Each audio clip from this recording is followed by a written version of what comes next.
Hey guys, it's Brennan the Paleo Dude, and I'm back with another Jurassic World figure review. Tonight we'll be taking a look at the super colossal Carnotarus Toro. Now this figure is massive, and I was not sure on how I was going to get my hands on it, but I was at a mall, I think it was Metrotown, and they had EB Games. I stopped at EB Games, and lo and behold, they had this massive figure. It was $90 Canadian with tax. Yeah, 89 I think it came out to be. But so it was 80 plus tax, but I had a 10% off coupon, and my mom spared me 20 bucks, so I got it for like 60. But yeah, I think in the States it's 50, which is outstanding. That price is phenomenal. But so this figure, what's really cool about it, it comes with that battle damage scar on the snout. They carved it, they painted it. It's nice to see that Jurassic World's willing to still do the gore, like battle damage figures. The box is typical of the super colossal boxes. It has like the rest of the body kind of on there, kind of like it's part of the package or whatever, part of the figure, so that's cool. They got Toro on the front of the package, which is nice. I mean, they're on the front of like most Camp Cretaceous boxes, but whatever. It shows a kid next to it to show how big it is, and it tells you it's unassembled. So it's Jurassic World Camp Cretaceous Dino Escape, and it says Netflix on the back. You get the rest of the characters on each side of the box.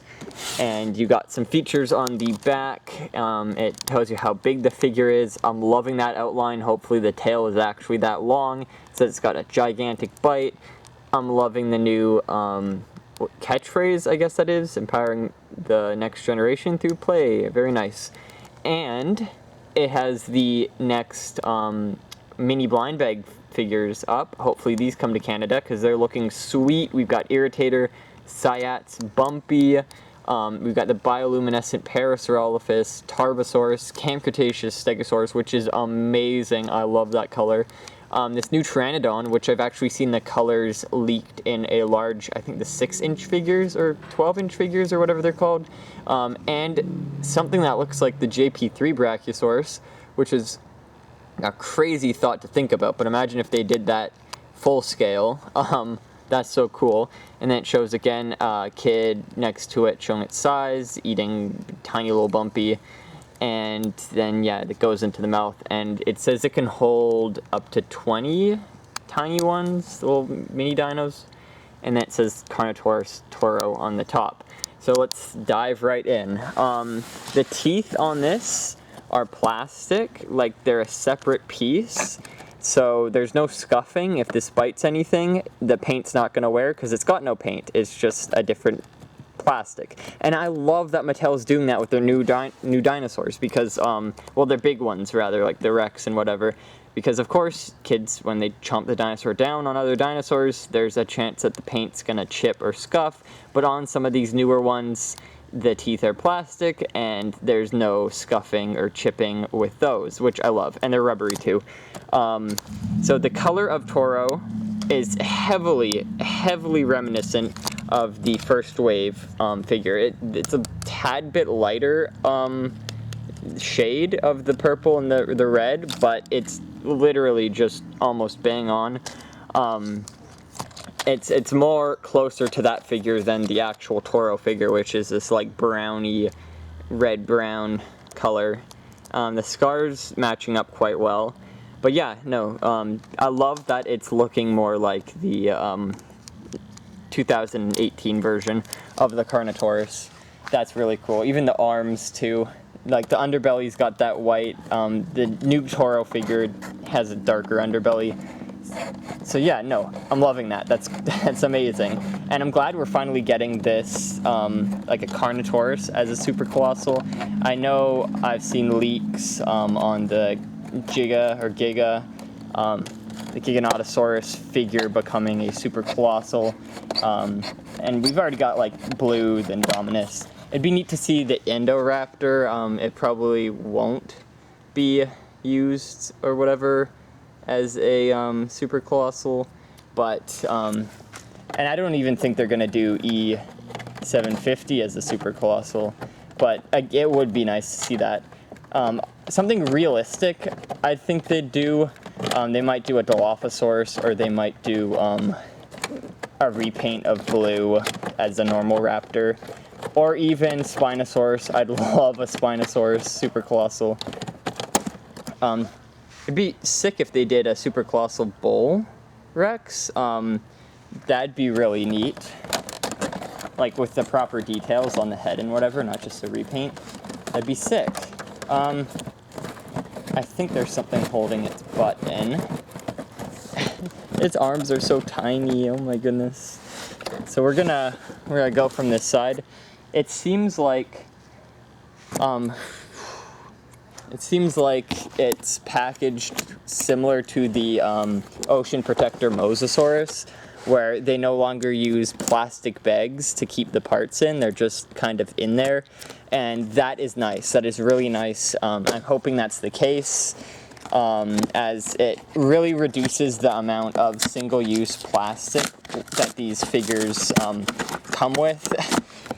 Still, there's tape and stuff, of course. They gotta hold the box together, but that's really cool if they are starting to just use less plastic. Yes, so the tail is held in with this weird contraption. So let's just tug that out then. You got that hollow hole with this you gotta take out. Not too hard. So now you got limbless Toro. That neck is phenomenal. I think it rotates like the indominus neck. Man, and they did great job on the spray on the bottom. Again, this is giving me major 2015 Fallen Kingdom, or 2018 Fallen Kingdom Carnotaurus vibes. The jaws can open quite wide. Wow, that's actually very wide.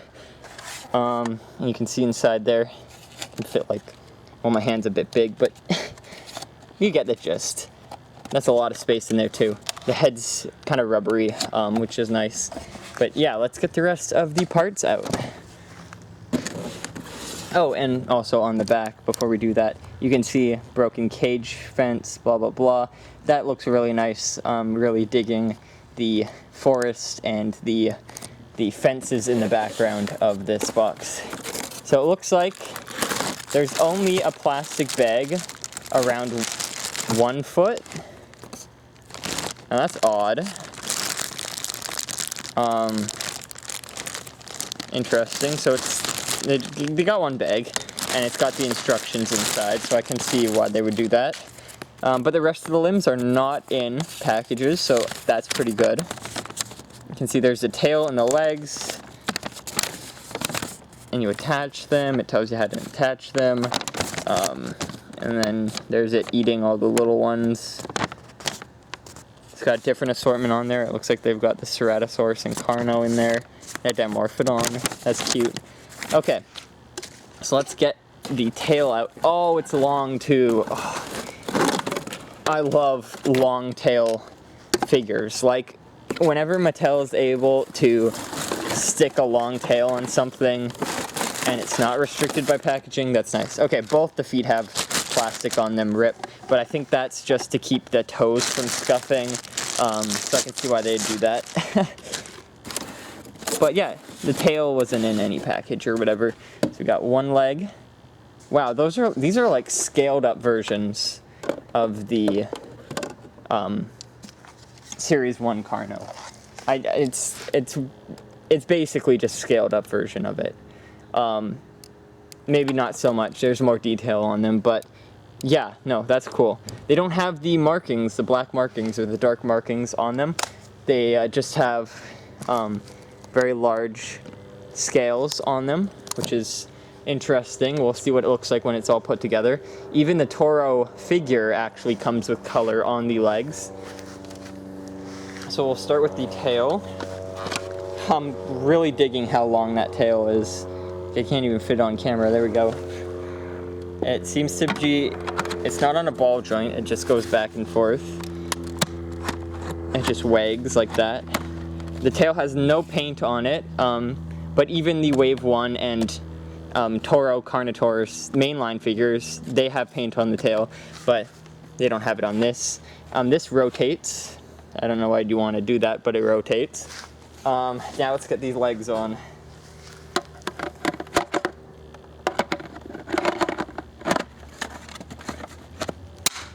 There we go. Nice snap. Very crisp.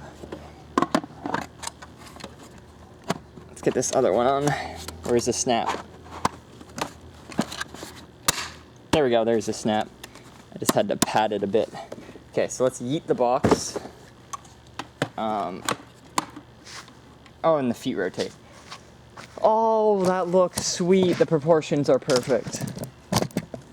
Oh, that's so cool. Okay. I'm losing light here. I have to readjust my table.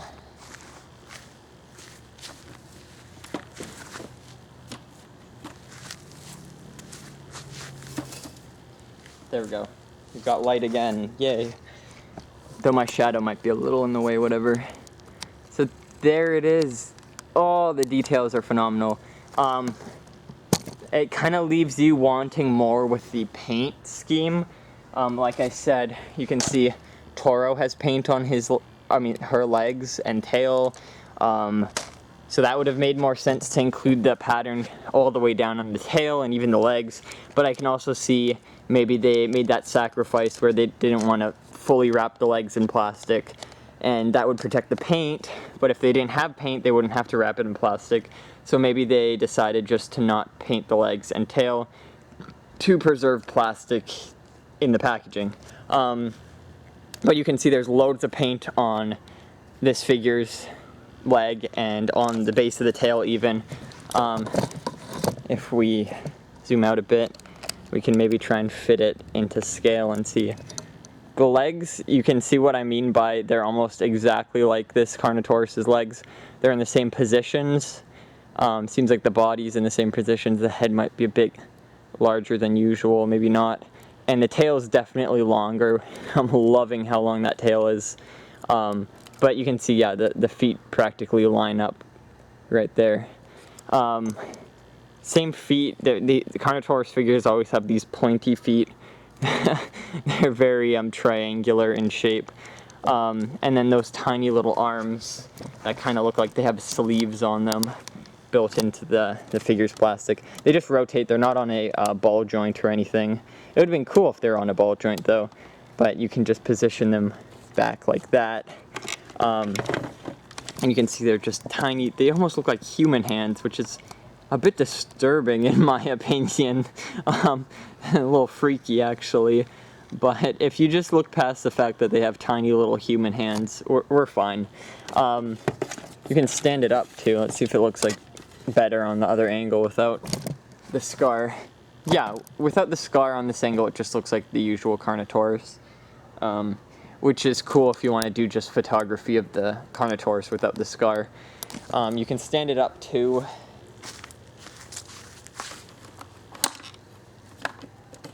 We're just going to open the mouth. And we're going to see what that looks like. That is phenomenal. That is so cool. It's not actually that bright orange. The sun's going down and there's a lot of forest fires here, so it's kind of tinting it that orange. It's more of a reddy color in person, but that is so wicked with the jaw open and angled up. That is cool. That's phenomenal. Very cool figure overall. It's worth, is it worth $90? Its size says yes, but the fact that you can get it cheaper in America says no, which is kind of sad. But it is what it is, right? There's importing and exporting charges and all that jazz going on, and taxes due to COVID, and so Canada's not having the best right now, the best time. Let's try that position. I love that too. That is so cool. If you had like a big gyrosphere to put next to it and have Amber Collection humans in, that would be phenomenal. Wow, that is stunning. Definitely worth it. Even if you live in Canada and it's $90, get a friend from the States to pick one up for you, or just I guess if you have an EB Games card, that's 10% off. You can save yourself 10 bucks on the figure. I think I hear a hummingbird. Oh my god, there's a hummingbird. Okay, wait. We're gonna look at the hummingbird. Let's see if we can spot it. It's on a branch somewhere. Oh, I see it.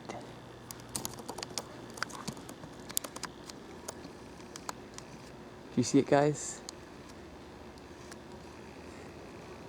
It's right there.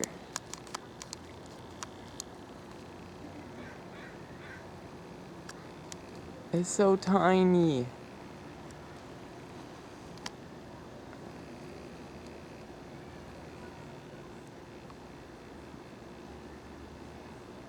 Okay, it's hard to keep this still.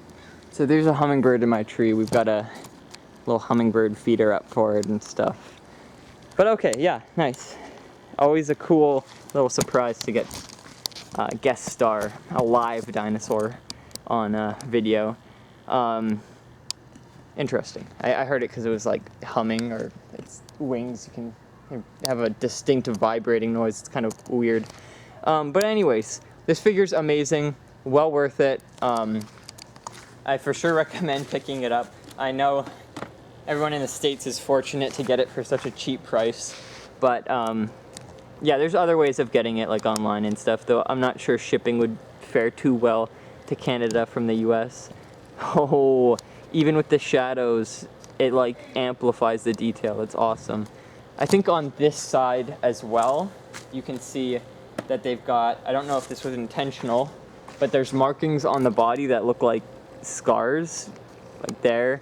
These weird wrinkles like in X patterns and stuff. So it looks like it's been attacked by smaller dinosaurs and whatnot. So that's really cool that they have those details in it as well. Okay, so I hope you guys enjoyed this video as much as I did. It was very fun to make. And if you want to see more Jurassic content like this, be sure to subscribe and check out my channel for more videos just like this one. Okay, so again, hope you all enjoyed, and I'll see you guys in the next video. Bye-bye.